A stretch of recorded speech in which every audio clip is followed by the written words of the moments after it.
आज हम आपकी किताब मोमेंट्स का तीसरा चैप्टर शुरू करने वाले हैं, जिसका नाम है ईश्वरन द स्टोरी टेलर। अब ये कहानी किसके बारे में है? ये कहानी है एक आदमी ईश्वरन के बारे में, जो बहुत अच्छे तरीके से कहानियाँ सुनाता था। अब उसकी इन्हीं कहानियों में एक घटना छुपी है और वो घटना जानेंगे हम इसी कहानी में, जिसका नाम है ईश्वरन द स्टोरी टेलर। चलो करते हैं इसके पहले भाग की शुरुआत। The story was narrated to Ganesh by a young man Mahendra by name. ये जो कहानी है इसको नरेट किया गया था, वर्णित किया गया था एक यंग मैन, एक जवान आदमी जिसका नाम था गणेश, महेंद्र बाय नेम। उस व्यक्ति के द्वारा वर्णित किया गया था जिसका नाम था महेंद्र। तो ये कहानी किसने बोली? महेंद्र ने। और किसे सुनाई ये कहानी? उसने ये कहानी सुनाई एक व्यक्ति गणेश को। He was a junior supervisor in a firm which offered on hire supervisors at various types of construction sites.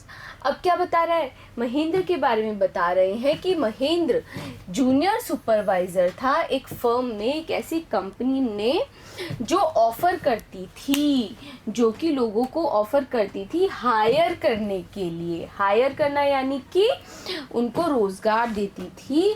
और रोज़गार किस तौर में देती थी? वो उनको, व्यक्तियों को, लोगों को सुपरवाइज़र बनाती थी अलग अलग तरह की कंस्ट्रक्शन साइट्स पे, निर्माण स्थल पर। कंस्ट्रक्शन साइट्स यानी कि निर्माण स्थल पर।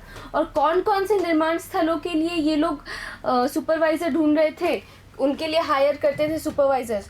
फैक्ट्रीज़ के लिए, ब्रिज के लिए, डैम के लिए और भी बहुत सारी चीज़ों के लिए ये लोग लोगों को हायर करते थे, ताकि उनको सुपरवाइज़र के तौर पे अलग अलग निर्माण स्थल पे भेजा जा सके।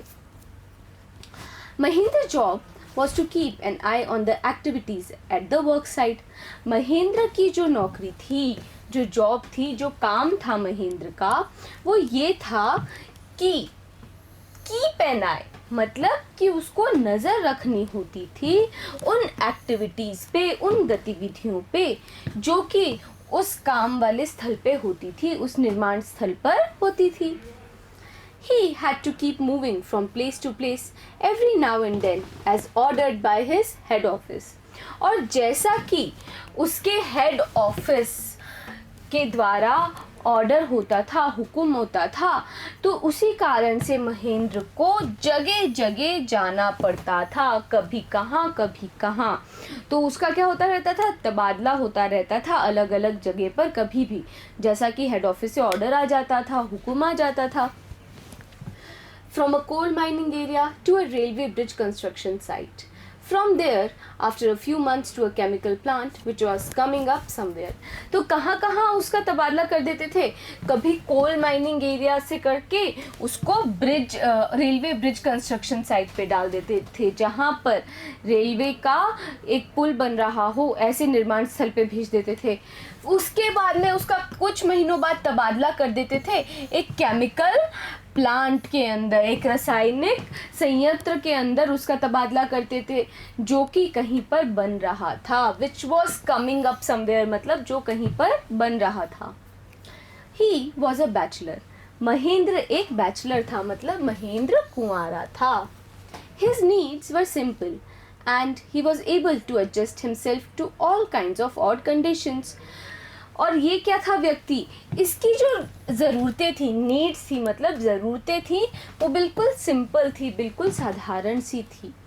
He was able to adjust, और इसी कारण से वो खुद को एडजस्ट कर लेता था, समायोजित कर लेता था हर तरह की ऑड कंडीशन के साथ में, हर तरह के विपरीत हालात में भी वो खुद को समायोजित कर लेता था। अब वो विपरीत हालात कौन कौन से थे? Whether it was an ill-equipped circuit house or a makeshift canvas tent in middle of a stone quarry. तो वो कहाँ पे समायोजित करता था खुद को? वो करता था, भले ही वो ill-equipped, मतलब अनुपयुक्त सर्किट हाउस हो, जहाँ पे सर्किट हाउस क्या है? एक तरह के रहने की जगह है। तो वहाँ पे भले ही वह अनुपयुक्त है, तो भी वो वहाँ पे खुद को समायोजित कर लेता था। और एक मेक शिफ्ट का मतलब होता है एक अस्थाई कैनवास का टेंट, मेकशिफ्ट यानी अस्थाई, अस्थाई कैनवास के टेंट में जो कहीं पर, कहाँ पर हो, स्टोन क्वेरी में हो। स्टोन क्वेरी क्या होता है, क्वेरी क्या होता है बच्चों, खदान होती है। तो अगर कहीं पे पत्थर की खदान है, वहाँ पर बनी हुई एक अस्थाई कैनवास टेंट है, तो वो वहाँ पर भी खुद को समायोजित कर लेता था। तो बहुत ही ज़्यादा अच्छा स्वभाव था महेंद्र का, खुद को कहीं पे भी एडजस्ट कर लेता था। उसकी जो ज़रूरतें थी वो भी बहुत साधारण सी, सरल सी थी। But one asset he had was his cook Eswaran. लेकिन उसका एक असेट था, मतलब उसकी एक कीमती चीज़ थी। और वो कीमती चीज़ कौन थी, उसका कुक, उसका जो खाना बनाने वाला व्यक्ति था, उसने हायर कर रखा था, जिसको उसने नौकरी दे रखी थी, उसके खाने वाला व्यक्ति कौन, उस व्यक्ति का नाम था ईश्वरन, जो खाना पकाता था महेंद्र के लिए। The cook was quite attached to Mahendra and followed him uncomplainingly where he was posted. तो ये जो कुक था, ये जो बावर्ची था, वो काफ़ी ज़्यादा अटैच था, जुड़ा हुआ था महेंद्र के साथ में, और वो उसके पीछे पीछे, फॉलो करना मतलब पीछे पीछे जाना, तो वो महेंद्र के पीछे पीछे अनकम्प्लेनिंगली मतलब बिना शिकायत किए चला जाता था, जहाँ पर भी wherever he was posted, मतलब जहाँ पर भी महेंद्र पोस्टेड होता था, नियुक्त होता था, वहाँ पर आराम से बिना किसी शिकायत के ईश्वर महेंद्र के पीछे पीछे चला जाता था। He cooked for Mahendra, washed his clothes and chatted away with his master at night. और वो क्या करता था ईश्वरन, वो महेंद्र के लिए कुक करता था, खाना बनाता था, कपड़े धोता था, washed his clothes मतलब कपड़े धोता था, and chatted away with his master at night, और अपने मास्टर के साथ मतलब मालिक के साथ चैट करता था, बातें करता था, बातचीत करता था। He could weave out endless stories and anecdotes on varied subjects. और वो जो व्यक्ति था यानी ईश्वरन, वो वीव आउट कर सकता था, मतलब बुन सकता था एंडलेस, अनंत कहानियाँ, एंडलेस स्टोरीज यानी कि अनंत कहानियाँ वो बुन सकता था, एंड एनेक्डोट्स, और छोटी सी घटना की, बहुत छोटी सी घटना का विवरण भी दे सकता था, मतलब बहुत सारी उसके पास ऐसी घटनाएं थी जिसका वो विवरण दे सकता था, तो वो ऐसी घटनाओं को बुनता रहता था। ऑन वेरीड सब्जेक्ट्स मतलब अलग अलग चीज़ों के बारे में ईश्वरन बहुत सारी कहानियाँ गढ़ देता था, और वो कहानियाँ अपने मालिक को सुनाता रहता था। तो अभी के वीडियो में तो हमने ये जाना कि ईश्वरन कौन था और महेंद्र कौन था, लेकिन ईश्वरन एक ऐसी कहानी सुनाने वाला है महेंद्र को जिसके बाद बहुत मज़ा आएगा।